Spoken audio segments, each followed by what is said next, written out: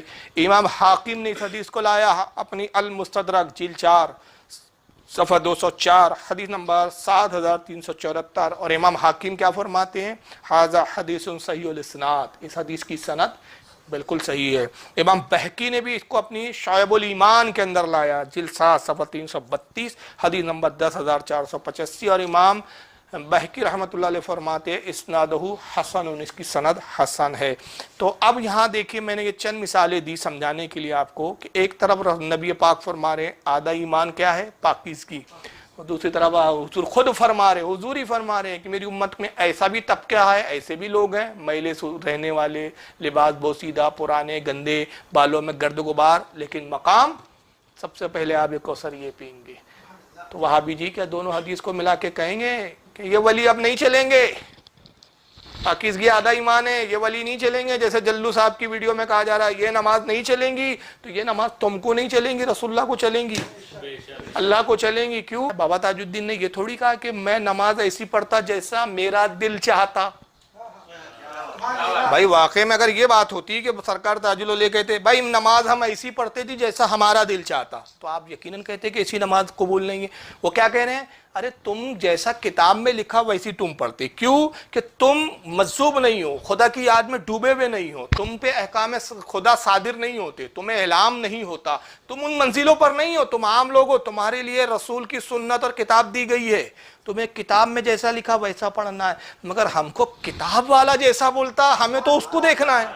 تو اب ہم کتاب دیکھیں کہ کتاب والے کو دیکھیں؟ ہمارا تو رابطہ ڈائریکٹ وہاں سے ہے، تو جو وہاں سے اشارے ہو، جو حکم ہم اس کے پابند ہیں۔ اب اس کی دلیل میں ایک واقعہ سنا دوں آپ کو بڑی معتبر کتاب سے، یہ ہے میرے ہاتھ میں روض الریاحین، عربی کتاب ہے، دارالکتاب العلمیہ بیروت سے چھپی ہے۔ کہاں سے چھپی ہے؟ دارالکتاب العلمیہ بیروت، لبنان، یہ وہاں سے چھپی ہے صاحب۔ کس کی لکھی ہوئی ہے؟ یہ بہت بڑے وقت کے جید امام عالم فاضل محدث امام عبداللہ بن اسد یافعی، یہ ان کا پورا نام ہے۔ 678 ہجری میں یمن میں پیدا ہوئے ہیں، اور ان کی وفات مکہ میں ہوئی۔ یمن میں ان کی پیدائش ہوئی، پھر یہ بعد میں مکہ آ گئے، اور مکہ میں پھر یہ وہاں پر انہوں نے دین کی بڑی خدمت کی۔ تو ان کی ولادت یمن میں 678 ہجری میں ہوئی، اور وصال وفات ہوا 768 ہجری میں۔ تو یہ اعلیٰ حضرت بریلی میں پیدا ہوئے تھے بھیا 768 میں۔ یہ کہتے بریلیوں کے عقیدے ہیں یہ سب، اب یہ اماموں کے عقیدے ہیں، ان محدثین کے عقیدے ہیں کہ جن کو تمہارے باپ دادا بھی محدث مانتے ہوئے آ رہے ہیں۔ اور ان کی شان کیا ہے بتا دوں آپ کو، ایک بڑی خاص بات بتا رہا ہوں میں، ان کی شان، ان کی عظمت۔ کہ رسول اللہ کی بارگاہ میں خود یہ کتنے مقبول تھے. حضرت امام عبداللہ بن اسد یافعی رحمۃ اللہ علیہ یہ اتنے مقبول تھے کہ جب یہ مدینہ آئے، جب یہ یمن سے آئے تو حج کرنے کے لیے پہلی بار، پھر مدینہ آئے، مدینہ میں قیام رہا، پھر مکہ، بھی مکہ میں ہی آباد ہو گئے، وہیں بس گئے یہ. تو جب مدینہ آئے تو مدینہ کے اندر داخل نہیں ہوئے امام عبداللہ یافعی، مدینہ کے باہر وہاں رک گئے جہاں پہ ایک قافلہ تھا، اور حضور صلی اللہ علیہ وسلم کی بارگاہ کی طرف رخ کر کے کہا کہ اللہ کے نبی میں اس وقت تک مدینہ میں داخل نہیں ہوں گا، اس وقت تک مدینہ میں نہیں آؤں گا کہ جب تک خود آپ خواب میں تشریف لا کر مجھے مدینہ میں آنے کی اجازت نہ دے دیں، میں نہیں آؤں گا. کہا یا رسول اللہ میں اس وقت تک مدینہ میں نہیں آؤں گا جب تک آپ بنفس نفیس خود مجھے اجازت مرمت نہ فرمائے. 14 دن تک اڑ کے بیٹھے رہے، کوئی جواب نہیں آیا. قافلے والے سمجھاتے رہے کہ آئے عبداللہ بن اسد یافعی یہ آپ کی ضد بیجا ہے، آپ چلیے مدینہ میں حضور کے روضے. کہا نہیں، اگر حضور نہ دکھے تو میں واپس لوٹ جاؤں گا لیکن مدینہ میں نہیں داخل ہوں گا. علماء فرماتے ہیں کہ 14 دن کے بعد حضور صلی اللہ علیہ وسلم بنفس نفیس ان کے خواب میں تشریف لائے. خواب میں زیارت ہوئی، اور صرف زیارت ہی نہیں ہوئی، آقا نے کہا کہ عبداللہ تم بڑے ضدی نکلے، لو اب میں خود تشریف لایا ہوں، اور تمہارے یہ انداز مجھے اتنا پسند آیا کہ میں وعدہ کرتا ہوں کہ جنت میں میں قیامت میں تمہاری شفاعت بھی کروں گا اور جنت میں تمہارا رفیق رہوں گا، یعنی میرے پڑوس میں تم میرے ساتھ رہوں گے. یہ مقام رسول اللہ نے عطا کیا. پھر مدینہ میں داخل ہوئے اور حضوری کے حکم و اجازت سے پھر مکہ میں آئے اور وہاں دین کی خدمت کی. ان کے حالات زندگی کیسے لوگوں نے لکھی، اب ذرا حال سن لو. یہ واقعہ لکھنے والے ان کے حالات پر کون ہے؟ امام عسقلانی. اب امام عسقلانی کی محدثانہ صلاحیتوں پر کس کو شک ہے بھائی؟ فتح الباری جیسی کتاب ان کی، اس کے بعد کتنی کتابیں، تقریب التہذیب، تہذیب التہذیب، دنیا بھر کی انہوں نے جرح و تعدیل پہ کتابیں لکھی. جو ان کا مقام ہے محدث کے درجے میں اور جرح و تعدیل کے جو عظیم امام مانے جاتے ہیں، انہوں نے اپنی کتاب الدرار الکامنہ، اس کے اندر جلد نمبر 2 صفحہ 247 سے لے کر صفحہ 249 تک ان کے حالات لکھے ہیں. امام حماد بن حنبلی، یہ بھی بہت بڑے امام، یہ سب امام ہیں جنہوں نے ان کے حالات پہ یہ سب کلام کیا ہے. امام ابن حماد حنبلی رحمۃ اللہ تعالی نے اپنی کتاب شجار الذہب جلد نمبر 8 صفحہ نمبر 362 سے لے کر 364 تک ان کے حالات یہ سب بیان کیے. امام ابن رافع نے اپنی کتاب الوفیات جلد 2 صفحہ 313 سے لے کر 314 تک ان کے حالات نقل کیے. خود غیر مقلدین کے بڑے مسلم علامہ ابن قیم جوزیہ، ابن قیم جوزیہ نے بھی ان کا تذکرہ کیا ہے صاحب. ان کی کتاب ہے مفتاح دار السعادہ جلد نمبر 1 صفحہ 217. علامہ اسنوی رحمۃ اللہ علیہ بہت بڑے عالم محدث گزرے، انہوں نے طبقات الشافیہ کے اندر جلد نمبر 2 صفحہ 579 سے لے کر صفحہ 583 تک ان کا ذکر کیا. اور حضرت امام عبدالرحمن جامی رحمۃ اللہ علیہ جو ایک صوفی بزرگ اور امام گزرے ہیں، اپنی مشہور زمانہ کتاب جس کا نام ہے نفحات الانس صفحہ نمبر 609 سے لے کر 610 تک لکھا. بہرحال میں نے یہ اب جن کی میں کتاب کا تذکرہ کر رہا ہوں تو پہلے ان کی ثقافت پر میں نے گفتگو کی ہے کہ لکھنے والے کیسے عالم ہیں، کہ ان کے حالات، ان کی ثقافت پر اتنے بڑے عالموں نے، محدثین نے کلام کیا ہے اور ان پہ گفتگو کی ہے اور ان کی تعریف و توصیف بیان کی ہے. انہوں نے ایک واقعہ نقل کیا ہے. اب واقعہ کیا نقل کیا ہے ذرا وہ بھی سن لیجئے آپ کیا نقل کیا ہے. یہ اپنی کتاب روض الراحین صفحہ نمبر 119 اس کے اوپر نقل کرتے ہیں کہ اولیاء اکرام میں ایک بہت بڑے وقت کے ولی کی ملاقات خضر علیہ السلام سے ہو گئی. تو جناب خضر علیہ السلام سے انہوں نے پوچھا، وہ بزرگ نے حضرت خضر سے انہوں نے سوال کیا کہ اے خضر یہ بتائیے آپ تو اللہ کے بڑے بڑے ولیوں سے ملاقات کرتے ہیں اور زمانے دراز سے کئی انبیاء کے دور میں رہے، آپ ہر نبی کے دور کے اولیاء سے ملاقات کرتے رہے، حضور کے امت کے بھی اولیاء کو آپ نے دیکھا ہے. میں تفصیل سے بتا رہا ہوں، انہوں نے واقعہ مختصر لکھا ہے لیکن مفہوماً میں یہ پوری بات بیان کر رہا ہوں. تو اے خضر بتائیں کہ کیا آپ نے اپنے سے بھی کوئی مرتبے میں بڑا ولی دیکھا ہے؟ کس سے بڑا مرتبے میں؟ خضر سے. سوال کرے کیا آپ تو ولیوں کے سردار ہیں بھائی، سب ہر زمانے میں آپ نے بڑے بڑے ولیوں کی زیارت کی، تو مرتبے میں کیا آپ نے اپنے سے بھی بڑا کوئی اللہ کا ولی دیکھا ہے؟ تو حضرت خضر نے فرمایا کہ ہاں میں نے اللہ کی رسول کی امت میں ایسے ولیوں کو دیکھا ہے. میری ایک ایسے ولی سے ملاقات ہوئی، ہوا یہ کہ میں رسول اللہ کی مسجد نبوی میں حاضر اور ہوا، جب میں مسجد نبی میں داخل ہوا تو دیکھا کہ وقت کا ایک بہت بڑا محدث، وقت کا ایک امام جن کا نام امام عبدالرزاق ہے۔ اب امام عبدالرزاق کون ہے ذرا یہ سمجھ لیں، ان کا نام پورا نام ہے ابو بکر بن حمام بن نافع۔ یہ امام احمد ابن حنبل کے استاد ہے۔ کن کے استاد ہے؟ امام عبدالرزاق، جو واقعے میں جن کا بھی ذکر آ رہا ہے، یہ امام احمد ابن حنبل کے استاد ہے، اور امام بخاری کے یہ اور امام مسلم کے دادا استاد ہو گئے، اور یمن میں یہ رہتے تھے۔ ان کی ولادت 136 ہجری میں ہوئی۔ دیکھیے رسول اللہ سے کتنا قریب کا دور ہے ان کا، 136 ہجری میں یہ پیدا ہوئے یمن میں، اور ان کا وصال 211 ہجری کے اندر ہوا۔ امام بخاری رحمۃ اللہ علیہ نے اپنی صحیح بخاری میں حضرت امام عبدالرزاق سے کل 90 حدیثیں نقل کی ہے، یعنی ان کی ثقات اس سے ثابت ہوتی ہے کہ صحیح بخاری میں ان سے ایک دو حدیث نہیں آئی ہے امام عبدالرزاق کی سند سے۔ کتنی حدیثیں ہیں؟ 90 سمجھ لیجئے اس کو موٹا موٹا۔ اور امام مسلم نے اپنی صحیح کے اندر 290 ان سے حدیثیں لی ہے۔ امام مسلم نے بھی اپنی صحیح کے اندر ان سے حدیثیں نقل کی ہے، اور خود ان کی ثقات پر امام احمد بن حنبل کیا کہتے ہیں؟ یہ کتاب ہے تہذیب التہذیب۔ یہ بھی شکل دیکھ لیں ذرا اس کی، کہ اس کو یہ ہے تہذیب التہذیب امام عسقلانی کی، جن کا میں بھی ذکر کر رہا ہوں، بڑی مشہور زمانہ کتاب ہے۔ امام عسقلانی کی تہذیب التہذیب ہے، اس کی جلد نمبر 4 صفحہ نمبر 166۔ تو امام عسقلانی رحمۃ اللہ علیہ نقل کرتے ہیں کہ وقال احمد ابن صالح المصری قلت لاحمد ابن حنبل رأيت احدا احسن حدیثا من عبدالرزاق۔ حضرت احمد بن صالح المصری کہتے ہیں کہ میں نے، یہ امام احمد بن حنبل کے شاگرد تھے، وہ کہتے ہیں کہ میں نے امام احمد بن حنبل سے ایک مرتبہ پوچھا اور ان سے عرض کیا کہ حضور یہ بتائیں آپ کے استادوں میں عبدالرزاق سے بڑا حدیث میں کوئی استاد ہے آپ کا؟ آپ نے کئی علماء سے حدیثیں سیکھ پڑھی ہے، کئی استاد ہیں آپ کے، کئی محدثین، تو بتائیں عبدالرزاق کے بارے میں آپ کیا کہتے ہیں؟ ان سے بڑا کوئی محدث آپ نے دیکھا ہے؟ تو اگر امام احمد بن حنبل کے نزدیک امام عبدالرزاق سے بڑا کوئی محدث ہوتا تو جواب وہ کیا دیتے؟ نہیں بھائی، ان سے بھی بڑے بڑے محدث تھے جن سے میں نے علم پڑھا۔ وہ نہیں فرمایا، بلکہ کیا فرمایا؟ قال اللہ، فرمایا نہیں، میں نے جتنے استادوں سے پڑھا اس میں عبدالرزاق سے بڑا محدث میں نے نہیں دیکھا۔ اور یہی وہ عبدالرزاق ہے جنہوں نے رسول اللہ کے نور ہونے پر حدیث لائی ہے۔ انشاءاللہ اس پر کبھی ایک مستقل تحقیقی بیان کریں گے ہم انشاءاللہ۔ یہی وہ عبدالرزاق ہے جنہوں نے اپنی سند سے رسول اللہ کے نور ہونے پر، اور سب سے پہلے حضور کی تخلیق ہوئی، اس پر حدیثیں جمع کی ہے۔ تو بہرحال امام عبدالرزاق جو حضرت خضر کہتے ہیں کہ میں مسجد نبوی میں آیا تو دیکھا کہ امام عبدالرزاق جو ہے وقت کا محدث درس حدیث دے رہا ہے، لوگ بیٹھے ہوئے ہیں حدیث کا درس سن رہے ہیں، اور بعض جو ان کے طلباء، ان کے شاگرد جو ہیں وہ حدیثوں کو نقل بھی کرتے ہیں، ان کی مرویات کو نوٹ کرتے جا رہے ہیں۔ فرماتے ہیں کہ دیکھا ایک نوجوان ہے، ضعیف العمر نہیں، نوجوان، وہ مسجد کے کونے پہ بیٹھا ہوا ہے، وہ درس حدیث میں شامل نہیں ہے، اور اپنے سر کو زانوں میں ڈالے ہوئے ہیں۔ تو حضرت خضر نے دیکھا بڑا عجیب نوجوان ہے، یہاں سب حدیث کا درس سن رہے ہیں اور یہ کونے میں بیٹھا ہوا ہے۔ تو حضرت خضر فرماتے ہیں میں اس کے پاس گیا اور میں نے سلام کیا، تو اس نے سر نہیں اٹھایا اور ویسے جواب دے دیا وعلیکم السلام۔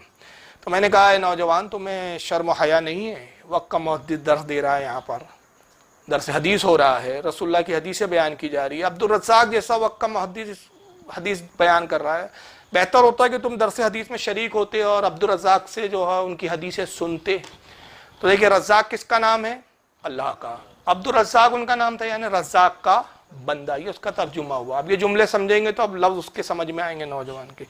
اس نوجوان نے ابھی بھی سر نہیں اٹھایا، سر اس نے زمین کے اپنے زانوں میں ہی رکھا رہا، اور جب حضرت خضر نے کہا کہ عبدالرزاق درس حدیث دے رہے تم ان کا درس نہیں سنتے، تو نوجوان نے کیا جواب دیا؟ کہا جائیے اپنا کام کیجئے، وہاں وہ لوگ بیٹھے ہیں جو عبدالرزاق سے حدیثیں سن رہے ہیں۔ وہاں کون لوگ بیٹھے ہیں؟ جو عبدالرزاق سے حدیثیں سن رہے ہیں، اور یہاں وہ بیٹھا ہے جو رزاق سے حدیثیں سنتا ہے۔ یہی وہ جملے ہے تاج الاولیاء کے، جیسا کتاب بولتی تم ویسا عمل کرتے، ہم کو جیسا کتاب والا بولتا ہم ویسا عمل کرتے۔ لگاؤ امام عبداللہ یافعی پہ فتویٰ، لکھنے والے دے، میں نے ان کی ثقات بھی بتا دی گئے، ابن قیم جوزیہ جیسے شخص کو تعریف کرنی پڑی، امام عسقلانی جیسے کو کہنا پڑا یہ وقت کے محدث ثقہ ہے، یہ نقل کر رہے ہیں کتاب روض الرياحین میں۔